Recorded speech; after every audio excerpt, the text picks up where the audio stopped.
최상목 대통령 권한대행이 마은혁 헌법재판관 후보자를 임명하지 않은 것이 타당한 것인지 헌법재판소의 판단이 오늘 나올 것으로 전망되고 있습니다. 다만 최 대행이 변론 재개를 요청한 것이 변수가 될 가능성이 있습니다. 현장에 나가는 취재기자 연결해서 내용 들어보겠습니다. 이경국 기자. 네, 헌법재판소에 나와 있습니다. 네, 오늘 헌재 선고가 예정대로 나오는 건가요? 일단 헌재는 오늘 오후 2시 우원식 국회의장이 최상목 대통령 권한대행을 상대로 제기한 권한쟁의 심판에 대한 선고를 예정하고 있습니다. 신속한 심리를 강조했던 만큼 선고를 진행할 것으로 예상이 되는데, 다만 최 대행 측의 변론 재개 요청에 대한 재판관 논의가 이어지고 있어서 선고가 미뤄질 가능성도 남아 있습니다.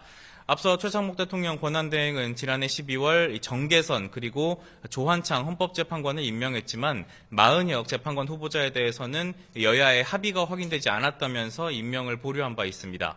이에 우원식 국회의장은 최 대행이 국회의 헌법재판관 선출권을 침해했다면서 권한쟁의 심판을 청구했습니다. 최 대행이 재판관 임명권을 행사하지 않아서 공정한 재판을 받을 권리가 침해됐다며 제기된 헌법소원도 오늘 선고가 예정되어 있습니다. 네, 오늘 헌재에서 결정을 내리게 된다면 이후 파장도 상당하겠죠?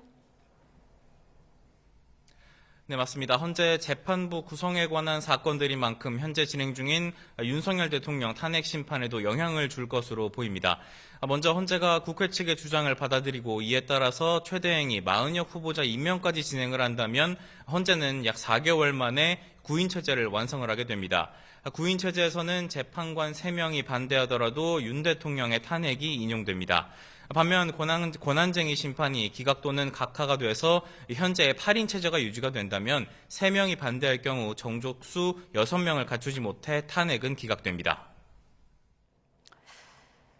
그런데 헌재가 이번에 임명해야 한다는 취지의 판단을 하더라도 최상목 대행이 즉시 임명하지 않을 가능성도 있다고요?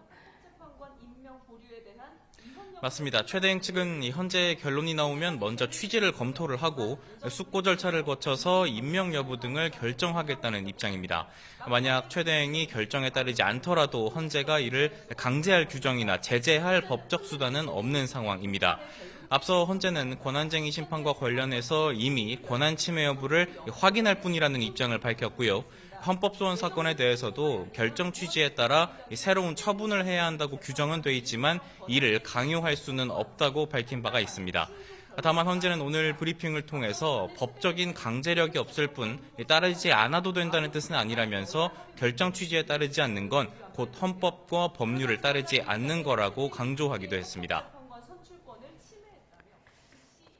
이번 권한쟁의 심판 사건을 두고 윤 대통령 측과 국회 측의 공방도 이어졌죠. 맞습니다. 앞서 말씀드린 것처럼 윤 대통령 탄핵 심판에도 영향이 예상되는 만큼 양측의 공방이 계속됐습니다. 일단 윤 대통령 측은 우원식 국회의장이 낸 권한쟁의 심판 청구는 각하돼야 한다는 입장입니다. 국회 본회의 의결을 거치지 않은 만큼 명백한 절차적인 흠결이 있다는 주장입니다. 하지만 국회 측 대리인인 양홍석 변호사는 이 관련법 어디에서도 국회 의결을 거칠 것을 요구하고 있지 않고 그런 선례 역시 없다고 반박한 바 있습니다.